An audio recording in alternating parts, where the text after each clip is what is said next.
Bernard Lehu, vous nous présentez en avant-première un trésor de notre patrimoine littéraire. C'est le manuscrit de Madame Bovary, de la main, bien sûr, de son auteur, Gustave Flaubert. Et publié pour la première fois en France, ce manuscrit original est conservé à la bibliothèque de Rouen. Le voici reproduit à l'identique dans un magnifique et luxueux coffret rouge de 3 kilos. Et ce qui frappe tout d'abord, ce sont les 2 dates indiquées par Flaubert. Septembre 1851, avril 1856. Et oui, il lui a fallu près de 5 ans pour écrire ce chef-d'œuvre. Le texte lui a donné du fil à retordre.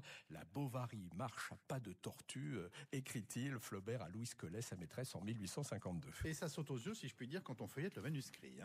Flaubert, sa rature, à mort, comme on dirait aujourd'hui, d'une main rageuse, d'un trait épais, un mot, une phrase, parfois c'est tout un paragraphe qu'il supprime à coups de grandes croix. L'écriture n'est pas un long fleuve tranquille, mais avec Flaubert un torrent tumultueux. On savait qu'il réécrivait sans cesse et se relisait à voix haute dans son fameux gueuloir, une salle où il déclamait ses textes debout pour tester leur rythme. En tout cas, c'est assez émouvant de découvrir l'écriture de ce géant de notre littérature. Alors un géant peut-être, mais avec une écriture, vous l'avez vu, minuscule. Oui. Il écrit tout petit, des lettres fines, parfois difficiles à décrypter. Et autre particularité, il écrit en oblique. Chaque ligne va de bas en haut, comme emporté par son élan. Flaubert était fâché avec la ligne droite. Voilà, c'est donc le manuscrit original de Madame Bovary, enfin publié. Ce sera mardi prochain, 15 mars, aux éditions des Saints-Pères, avec une préface du comédien Jacques Weber. Alors, ça coûte 189 €, mais c'est le prix d'une parution d'exception et d'un monument de notre patrimoine littéraire. Et Jacques Weber est vraiment notre grand Flaubert sur scène.